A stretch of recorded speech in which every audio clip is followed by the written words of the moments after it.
A palavra de Deus diz assim, Atos 5. Mas um certo homem chamado Ananias, com a sua esposa Safira, vendeu uma propriedade e reteve parte do valor. Sua esposa também estava a par disso e, trazendo uma certa parte, a colocou aos pés dos apóstolos.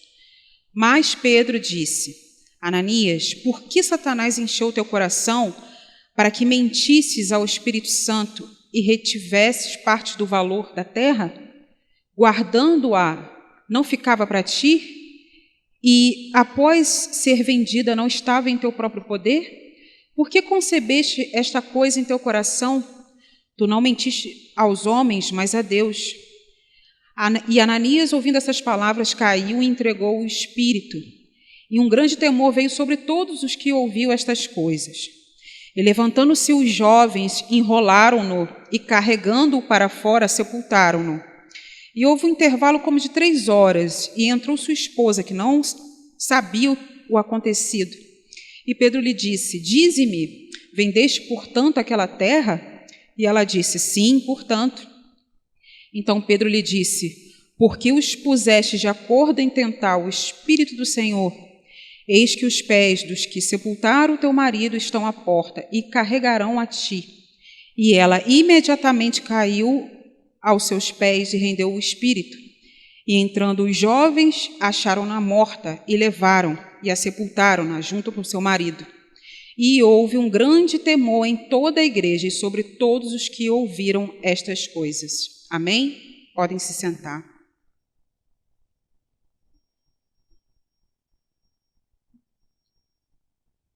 Deixa eu só...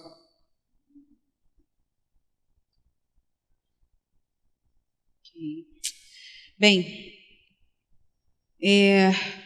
esse texto é muito conhecido, né, essa história de Ananias e Safira. Mas eu quero mostrar para vocês algumas lições que Deus trouxe para mim e para o meu esposo, né, no dia do encontro no lar. Uma das lições que eu vejo nesse texto, aqui em Atos, desse casal, é que, primeiro, não existe igreja perfeita. Como assim? No domingo, o pastor Sandro, ele deu um panorama de todas as igrejas, os problemas que as igrejas primitivas tinham, né? Nós sabemos que nós temos que voltar realmente para a palavra, para os fundamentos, assim como a igreja primitiva teve, mas a gente também não pode fechar os olhos que elas também tinham problemas. E as cartas que nós temos acesso, foi para isso, foi para que orientações fossem dadas, exortações, para que os problemas fossem sanados no meio daquele povo. E aqui na igreja aqui em Atos, não foi diferente. Essa igreja, só para a gente contextualizar, essa igreja recentemente tinha acontecido um grande evento. E qual foi? Foi a descida do Espírito Santo ali, e depois, com a pregação de Pedro, muitas pessoas se converteram, muitas pessoas se renderam ao Senhor. Em um outro momento, Pedro e João, eles foram presos, né, porque estavam pregando a palavra do Senhor. E aí eles foram ameaçados pelos maiorais ali e ameaçaram, falaram que não podia falar de Jesus naquele lugar mais. Olha, eu vou soltar vocês, mas eu quero que vocês não falem mais sobre isso. E aí eles falam, né, eu tenho que agradar a Deus, não a homens. E aí eles retornam para essa igreja, para o povo, e conta tudo o que aconteceu. E o povo começa a clamar, começa a orar diante da afronta que esses governantes fizeram. E lá no capítulo 4, no verso 31, tem esse episódio descrito. No capítulo 4 de Atos, no verso 31, diz assim: e tendo eles orado, ou seja, depois que, né, foi comunicado à igreja o que tinha acontecido, e tendo eles orado, foi abalado o lugar em que eles estavam reunidos, e todos foram cheios com o Espírito Santo, e eles anunciaram a palavra de Deus com ousadia. Então, mediante a oração daquela igreja, mais uma vez o Espírito Santo desceu sobre a vida de todos a ponto de abalar as estruturas. Então, não é uma coisa qualquer, assim, é o próprio Espírito Santo ali no meio do povo. Porém, mesmo mediante a tudo isso, nós nos deparamos com pessoas dentro da igreja mal intencionadas, pessoas mentirosas, como no caso de Ananias e Safira. Então, uma das lições que eu vi é que não há igreja perfeita. Por quê? Por mais que a igreja seja cheia do Espírito Santo, é constituído por pessoas. E pessoas são falhas, né? E mesmo que a gente encontre uma igreja perfeita, só pelo fato da gente entrar, já acabou com tudo, porque a gente não é perfeito, né? A gente está em processo de santificação, a gente erra uma coisa ou outra. Então, o primeiro ponto é: não existe uma igreja perfeita, nós estamos nos aperfeiçoando ao longo do tempo. A segunda lição que eu vejo é que Deus conhece a real intenção do nosso coração. E a questão da intenção tem outras lições, mas é o foco dessa mensagem, a real intenção do nosso coração. Da multidão dos que criam, aquelas pessoas foram tão movidas pelo Espírito Santo, né, eram tão cheias do Espírito Santo, que elas eram movidas a ter um coração generoso, a ponto de dividir, de doar, de vender os seus bens para que ninguém passasse por necessidade. Ninguém ali estava em cima, dá tudo que você tem, dá isso, dá aquilo, não. Mas eles eram movidos a isso, eles tinham um coração generoso, parte deles tinha um coração generoso. E a gente vai ver isso no capítulo 4 de Atos, no verso 32. A palavra de Deus diz assim: e a multidão dos que criam eram um só coração e uma só alma, e ninguém dizia que algo do que possuía fosse seu, mas tinham todas as coisas em comum.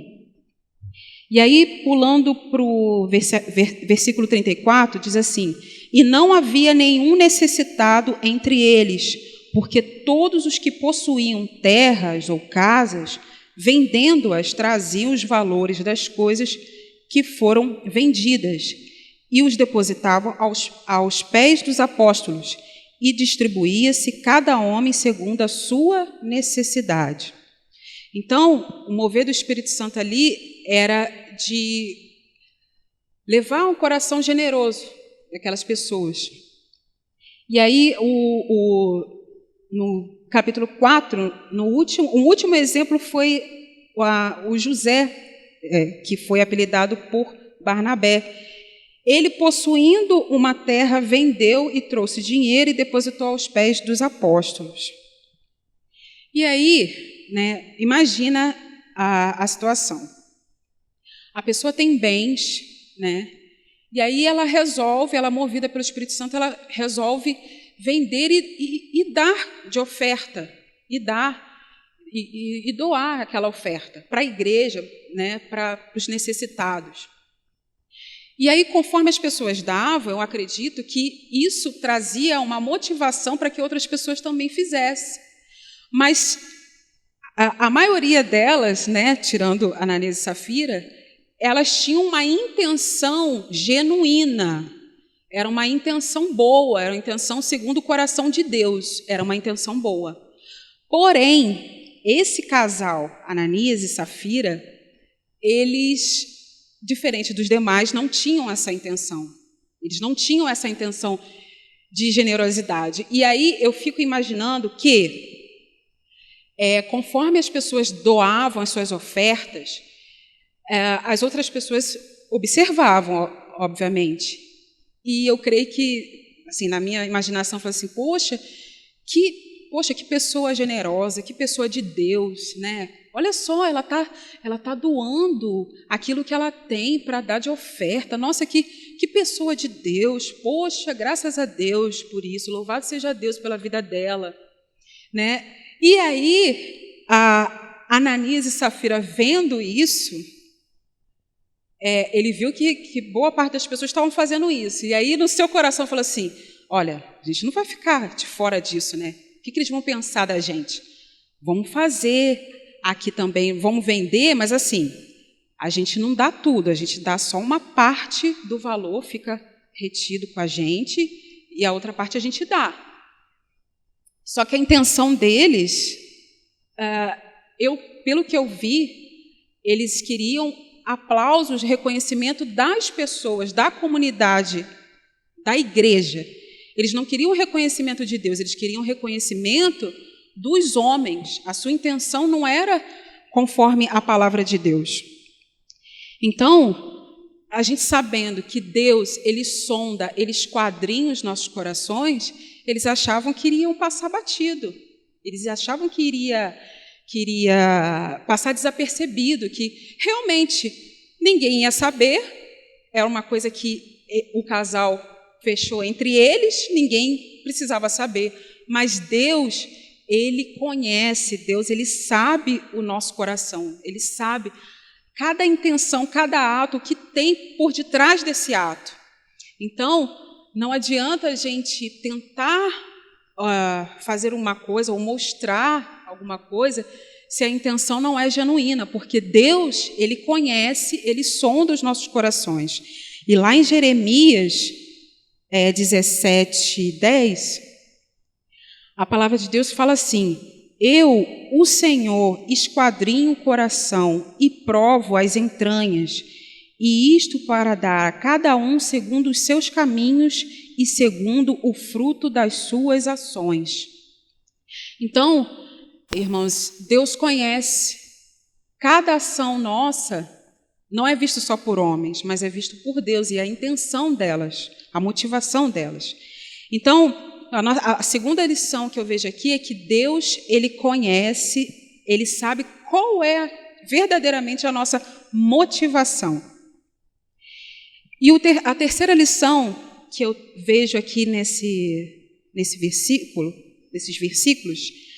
é que não podemos ser coniventes com o pecado. Por quê? E isso, assim, olhando assim minuciosamente a palavra, é por isso que quando a gente tem que ler a palavra, a gente tem que pedir ao Espírito Santo que nos dê direção. E a gente não tem que ler de forma corrida, mas assim, ler, meditar, porque cada vírgula, cada ponto tem algo ali, sabe, nas entrelinhas que a gente até então não tinha entendido. Esse casal, o homem, na verdade, Ananias, ele é que fez a negociação da terra, né, da propriedade. Só que ele fez, mas ele entrou em acordo com a sua esposa. No verso 1, diz assim, do capítulo 5, mas um certo homem chamado Ananias, com sua esposa Safira, vendeu uma propriedade e reteve parte do valor. Sua esposa também estava a par disso. Ela tinha consentimento. Por mais que ela não tinha feito a negociação da propriedade, ela tinha dado ok. Assim, olha, o marido falou, eu vou reter. E ela falou assim, não, tudo bem, ok. Deu um joinha, né, para a ação dele. E aí, o que eu vejo? Nós não podemos ser coniventes com o pecado, porque por mais que nós não cometemos o ato em si, mas o fato de nós vermos o erro e não nos posicionarmos contra isso, isso traz consequências para a nossa vida. E em que sentido? Eu vejo aqui que Pedro, em relação a Ananias, ele se impõe de uma forma, ele fala de um jeito com Ananias, e com Safira ele fala de outra forma. Como assim? Vamos lá. No verso 3, assim quando Ananias colocou a oferta aos pés de Pedro, Pedro disse assim, mas Pedro disse, Ananias, por que Satanás encheu o teu coração para que mentiste ao Espírito Santo e retivesses parte do valor da terra? Pedro, ele já vem com o intuito de acusação, ele já vem acusando a Ananias. Pedro já vem acusando a Ananias. Por que você fez isso? Por que você roubou, você reteve? Por que você fez isso? Por quê? Por que você fez isso? Não mentiste aos homens, mas mentiste ao Espírito Santo. Mas, em relação a Safira, ele diz assim,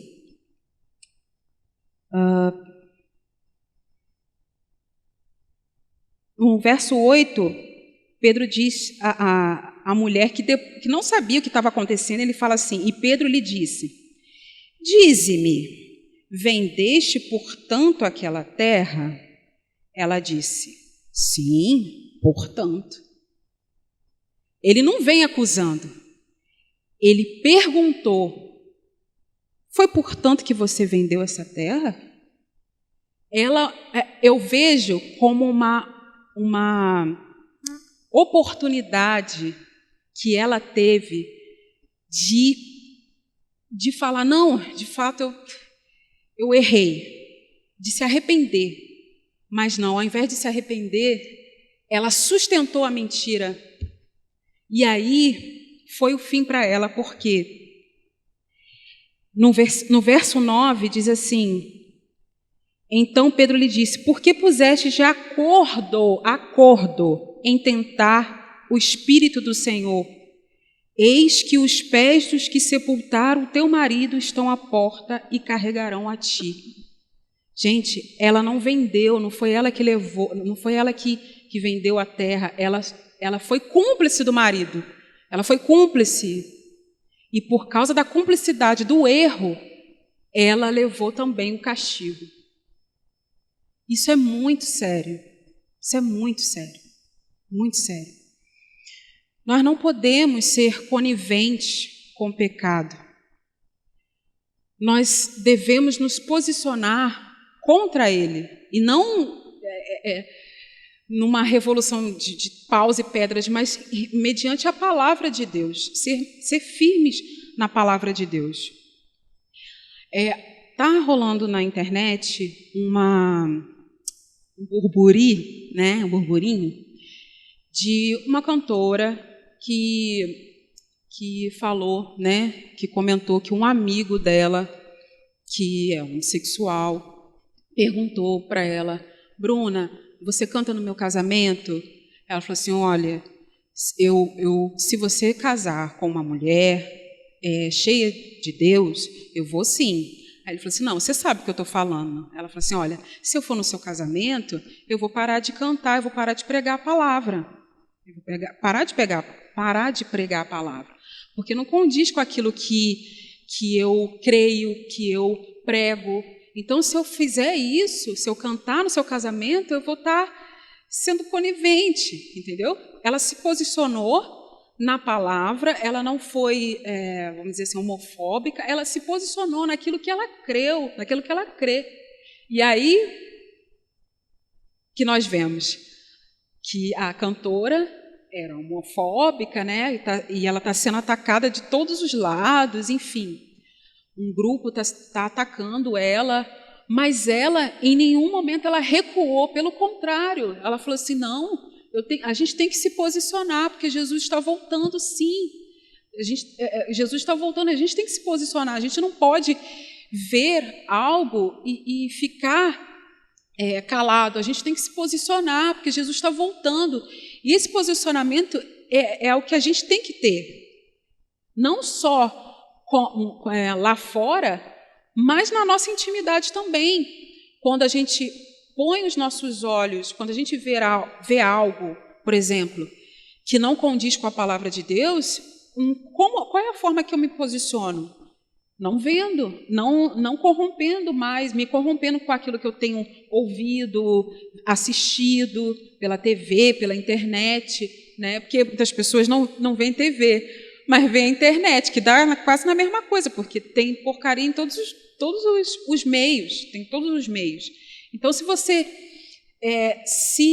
você ver algo de ruim e não se posiciona contra, seja na pregação, seja no seu posicionamento, você está sendo conivente com aquilo. E mesmo que você não esteja no ato, mas você está sendo cúmplice, isso é muito sério. Porque a mulher aqui, a esposa, ela não foi ela que vendeu a propriedade, mas ela tomou ciência e não advertiu o esposo. Se ela tivesse, se esse marido chegasse para ela e falasse assim, olha, eu vou vender a terra, né, para a gente não ficar mal com o povo, mas eu vou ficar com uma parte. E se ela se posicionar e falar assim, você está doido? Isso é muito sério, você não pode fazer isso. E se posicionasse contra, talvez essa história fosse completamente diferente. Mas ela foi conivente. E ela também teve uma oportunidade de se arrepender, que eu vejo como uma oportunidade de se arrepender, e não se arrependeu. Ela sustentou a mentira do marido. E aí ela foi julgada. O juízo de Deus naquele momento foi fatality para o casal. Game over para o casal. Então, nós temos que nos posicionar contra e não ser conivente com o pecado.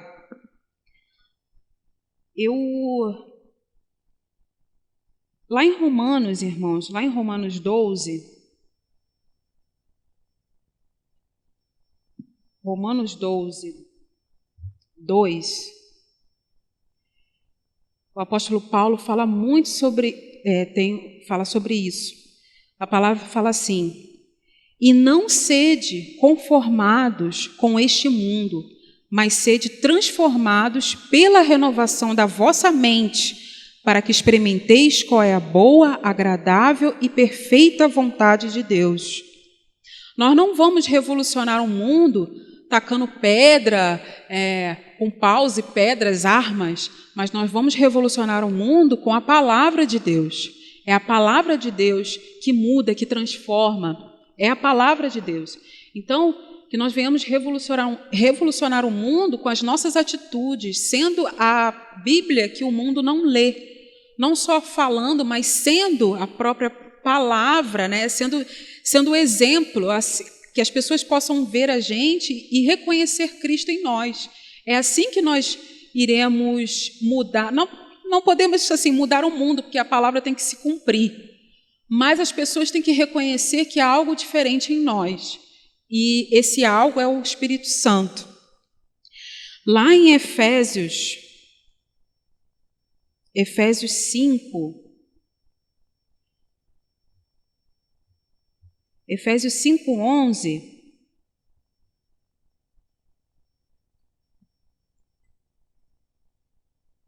outra carta aqui para a igreja de Éfeso, diz assim, e não comuniqueis com as obras infrutuosas das trevas, mas antes condenai-las.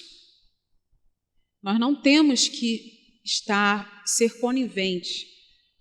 Quando a palavra ela relata essas coisas, né? Tantas coisas positivas e negativas, é para que a gente veja, você vê que Deus não omitiu esse fato, mesmo sendo dentro de uma igreja cheia do Espírito Santo, mas Deus não omitiu esse fato para que seja de exemplo para a gente, Então, é a terceira lição, não podemos ser coniventes com o pecado.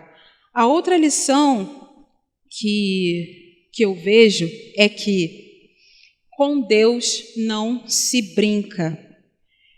No capítulo 5, no verso 11, depois desses acontecimentos, o que gerou na multidão, o que gerou na igreja? E houve um grande temor em toda a igreja e sobre todos os que ouviram estas coisas. Esse foi um recado do próprio Deus dizendo: comigo não se brinca, não se brinca com Deus, não se brinca, é algo muito sério, algo muito sério. Mas você pode falar assim: Jéssica, tem muita gente brincando com Deus. De fato, tem. E você pode perguntar assim: por que eles também não foram mortos também? Porque o juízo ele foi feito aqui, mas na palavra de Deus fala, se eu não me engano, 1 Pedro, 2 Pedro diz que o fato de Deus ainda não derramar o juízo é para que haja arrependimento por parte da humanidade. E é por isso que a gente não vê esse tipo de coisa acontecer nos dias de hoje. Por quê? Porque Deus tem sido longânimo. Mas o fato dele estar tendo paciência não quer dizer que ele não vai fazer. Ele vai fazer. Ele vai derramar sua ira. Ele vai trazer juízo para aqueles que não se arrependeram. E não vai haver nenhuma pessoa da face da terra que possa falar: nunca ouvi falar de Jesus, porque Deus não é injusto. Deus não vai condenar ninguém que a pessoa não saiba do que está sendo condenado. Quando a pessoa vai ao tribunal, ela sabe qual é a infração que ela cometeu. Ela não vai enganada. Ela sabe o que está sendo feito. Então, todos nós não vamos, diante do Senhor, nós não vamos ter desculpas diante do Senhor. Se Deus está tendo misericórdia, paciência, é para que a gente se arrependa.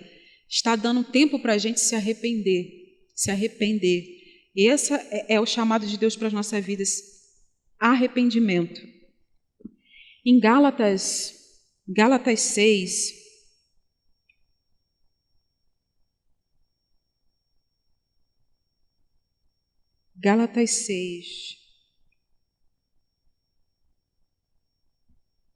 do 7 ao 8, diz assim: não erreis, Deus não se deixa escarnecer, porque tudo que o homem semear, isto também ceifará. Porque o que semeia na sua carne, ceifará a corrupção, mas o que semeia no Espírito, do Espírito ceifará a vida eterna.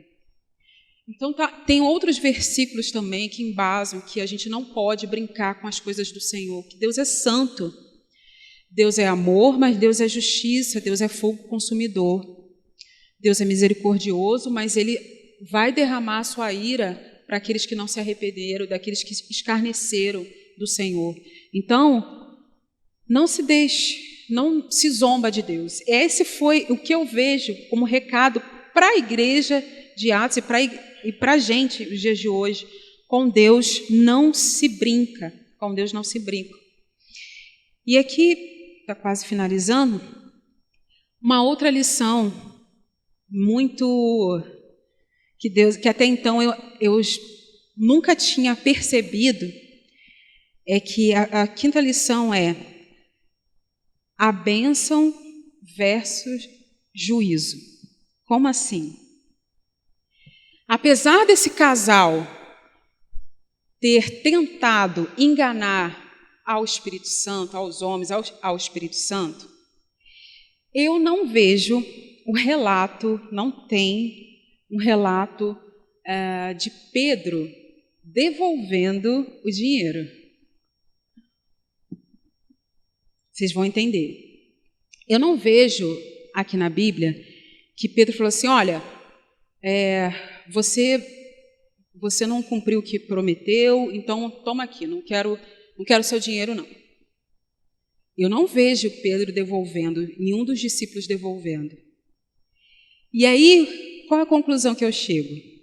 É que mesmo que eles tenham tentado enganar o Espírito Santo, aquela oferta, ela serviu de bênção para alguém. Ela serviu de bênção para alguém. Porque qual foi o objetivo das pessoas daquela igreja de vender suas propriedades? É para que ninguém passe necessidade. Todo mundo tinha algo em comum. Então, logo, o dinheiro, a oferta, ela ajudou alguém daquela comunidade. Só que aí, o ponto-chave nessa situação é que a mesma oferta que foi bênção para alguém daquela igreja, ela serviu como juízo, como prova para o juízo para Ananias e Safira. E aí, esse é uma mensagem assim, que me deixa muito temerosa. Por quê? Por quê? Nós podemos, e eu digo agora eu vou falar de mim, eu posso terminar essa mensagem aqui, e vai terminar mesmo, e alguns dos irmãos falarem assim: pô, Jéssica, foi uma bênção, poxa, eu fui muito impactada. E eu creio, porque é o Espírito Santo que conduz tudo.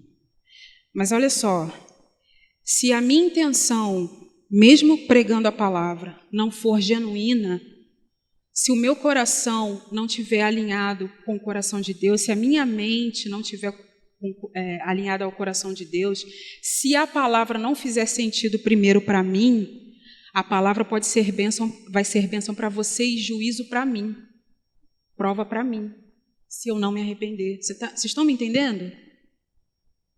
Então, nós podemos ser instrumentos de bênção para muitas pessoas, através da pregação, através de ensinos, de profecias, de libertação e entre outros. Mas se o nosso coração não estiver alinhado com o coração de Deus, você imagina, a mesma situação. Imagina que isso aqui seja a bênção, seja a palavra de Deus. A mesma situação, isso aqui é a palavra de Deus. É bênção para vocês, mas esse mesmo item vai servir de juízo para mim, prova contra mim. Por quê? Porque diante do Senhor, eu vou dizer: Deus, eu preguei, eu falei. E aí Deus vai falar assim: aparta-se de mim, não te conheço. Não fez sentido para você. Eu preguei para você primeiro. Por que você não se arrependeu? Eu preguei para você primeiro. Primeiro foi para você. Por que você não se arrependeu? Então, foi bênção para multidões de pessoas. Multidões de pessoas ouviram, vão ouvir. Centenas de pessoas vão ouvir. E muitas pessoas, eu creio que em nome de Jesus vão ser libertas, vão ser salvas. Mas a mesma palavra que é bênção para os demais, se não fizer sentido para mim, vai servir de juízo. E isso é que me treme, sabe? Isso é que traz temor. E deve trazer temor para todos nós. Todos nós.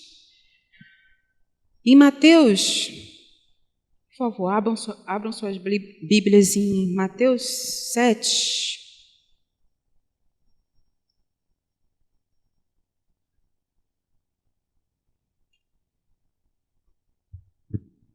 Mateus 7, 22, 23. São palavras do próprio Senhor Jesus, que diz assim: muitos me dirão naquele dia: Senhor, Senhor, não profetizamos em teu nome? E em teu nome não expulsamos os demônios? E em teu nome não fizemos muitas maravilhas?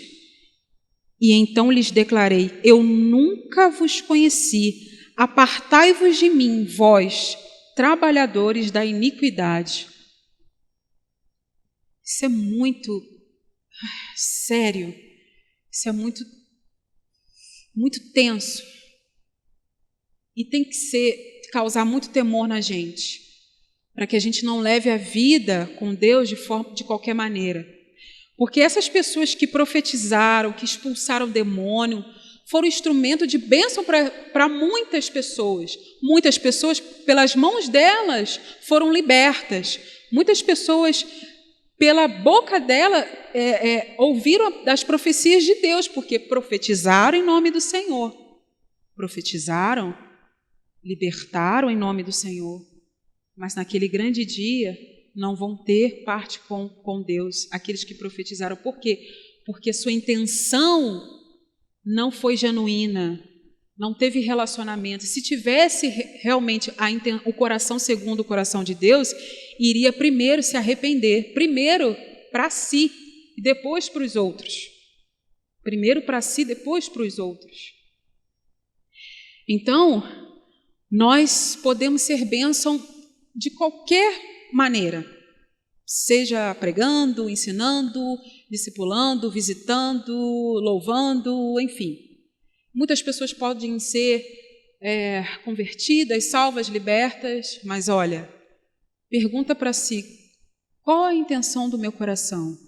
Qual é a motivação para isso? Será que isso faz sentido para mim ou só faz sentido para os outros? Para as outras pessoas? Então, isso é seríssimo, seríssimo, seríssimo, seríssimo. Deus, ele não está preocupado, vamos dizer assim, na obra em si, mas o que está atrás da obra, por trás da obra. Vamos lá no mesmo livro de Mateus, Mateus 5, vamos falar sobre dinheiro. Mateus 5, a partir do verso 23. A palavra diz assim: portanto, se trouxeres a tua oferta ao altar e ali te lembrares do que teu irmão tem alguma coisa contra ti, deixa ali diante do altar a tua oferta e segue teu caminho.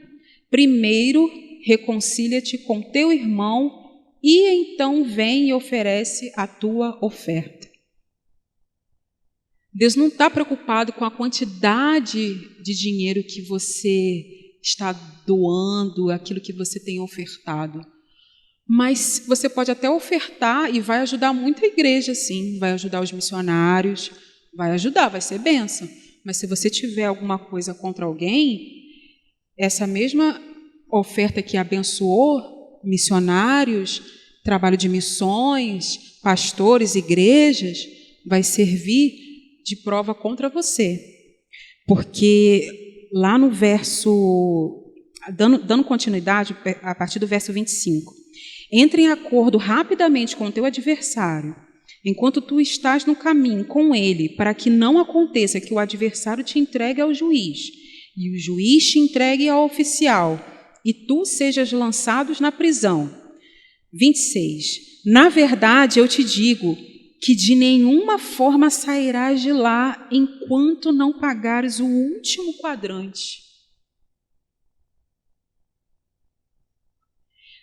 A oferta que vai servir para abençoar muitas vidas, se você tem alguma coisa contra alguém, ela vai servir contra a prova diante do Senhor naquele grande dia. Por quê? Diante do Senhor você vai se encontrar, você vai falar assim, Deus, mas eu ofertei, eu doei. Aí Deus vai falar assim, tá, você ofertou, você doou, mas eu não falei para você se reconciliar com aquele que você estava em desavença? Você sabia disso. Por que mesmo assim você não fez primeiro, você reconciliou e depois deu? É isso. Deus não está preocupado com a obra em si, mas o que está por trás a intenção dessa obra, a motivação dessa obra. A motivação é que Deus está preocupado. Porque os doutores da lei, os fariseus, na época de Jesus, eles conheciam a palavra, eles conheciam a lei de Moisés, mas alguns deles tramavam matar Lázaro para queima de arquivo. Lázaro tinha ressuscitado e só pelo fato de alguém que estava morto já entrando em decomposição, ao invés de eles se alegrarem, eles falaram assim, não, olha, vamos matar Lázaro para que a fama de Jesus não se espalhe mais ainda. Olha só, não adianta saber toda a palavra se a intenção, a motivação é errada. E eles sabiam a palavra, mas aquilo que estava no coração é uma questão homicida. Eles eram assassinos, porque por mais que eles não mataram Lázaro, mas só de premeditar dentro da palavra de Deus já é considerado assassino.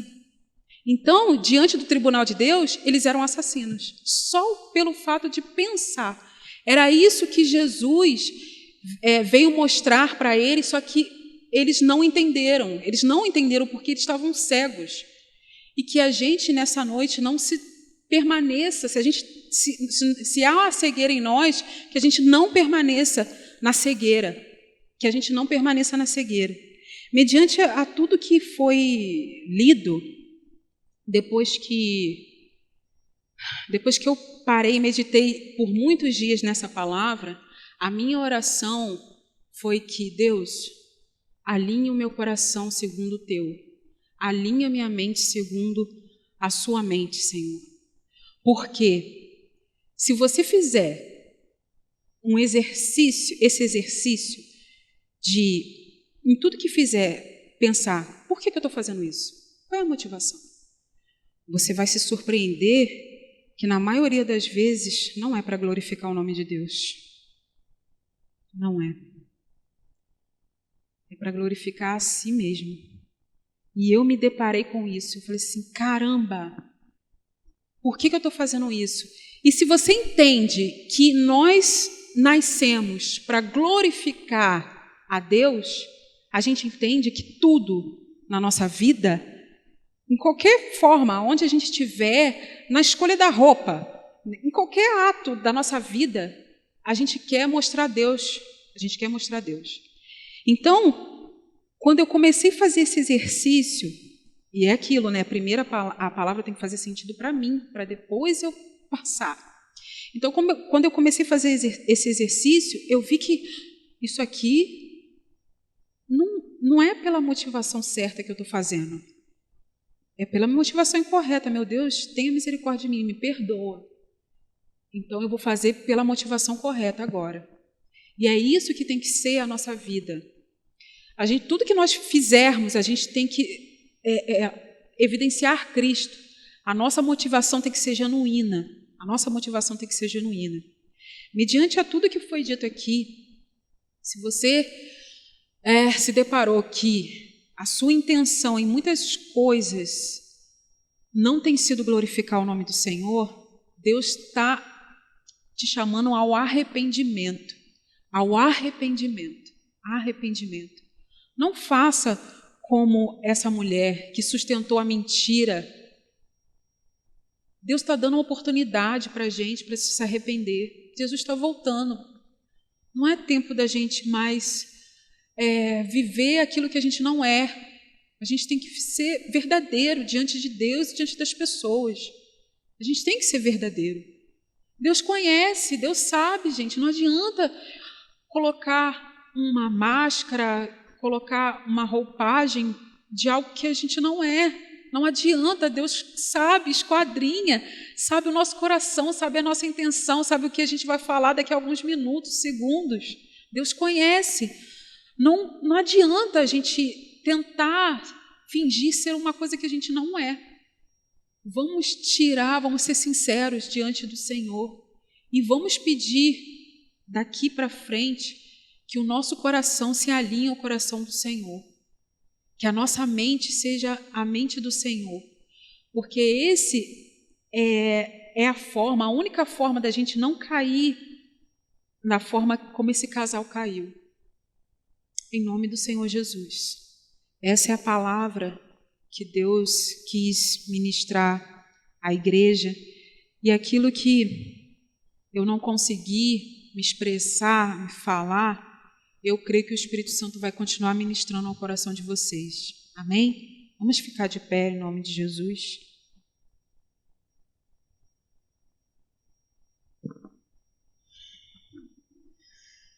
Ó Senhor, Deus Santo, poderoso, Santo, Santo, Santo. Deus, o Senhor conhece o nosso coração, o Senhor conhece a nossa mente, o Senhor sabe, nos conhece mais do que a gente mesmo. Ó Deus, esquadrinha o nosso coração.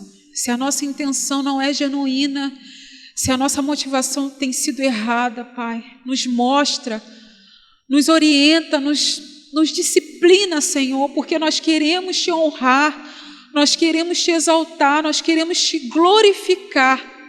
Nós queremos Te exaltar, nós queremos Te glorificar com as nossas ações, Senhor, em nome de Jesus. Nós não queremos ser hipócritas, Senhor.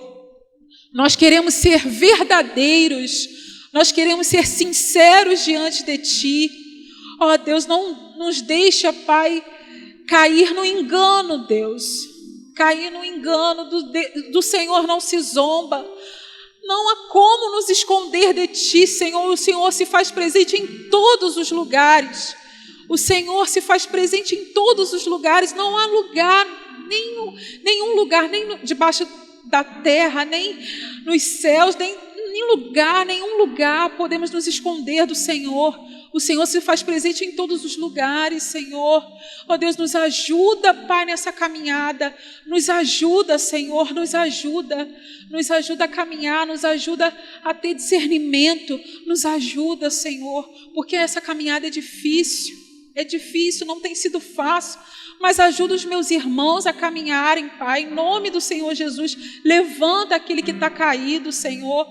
Ó Deus, esquadrinha os nossos corações e vê se há algo mal no nosso coração, Pai. E Deus, o Senhor esquadrinha, o Senhor sabe. Eu tenho muito que me arrepender, Senhor. Eu tenho muito que me arrepender. Ó Deus, eu te peço perdão, Pai, por todas as vezes que fiz coisas pela motivação errada. Ó Deus, alcança a todos, Pai, que nesse momento tem orado e percebido que sua motivação tem sido errada. Ó Deus, alinha o nosso coração, alinha a nossa mente, em nome do Senhor Jesus. Nós queremos Te servir da melhor maneira, Deus, da melhor maneira. Por favor, encarecidamente nós Te pedimos misericórdia, perdão, perdão, Senhor, perdão. Nos ajuda, Senhor, nos ajuda. Ajuda o Teu povo, Pai, em nome do Senhor Jesus. Continua ministrando, Pai, aos nossos corações. Aquilo, Deus, que eu não consegui falar, o Senhor ministra, Pai. E que nós não venhamos sair daqui da mesma forma, mas que venhamos sair daqui, Pai, pensando naquilo que foi dito, pensando naquilo que foi ministrado. E, Senhor, desejosos de ter um coração segundo o Teu, alinhado segundo a Tua vontade, Pai. Em o nome de Jesus, para a Tua honra e glória. Assim nós Te pedimos e Te agradecemos por tudo. Amém. Graças a Deus.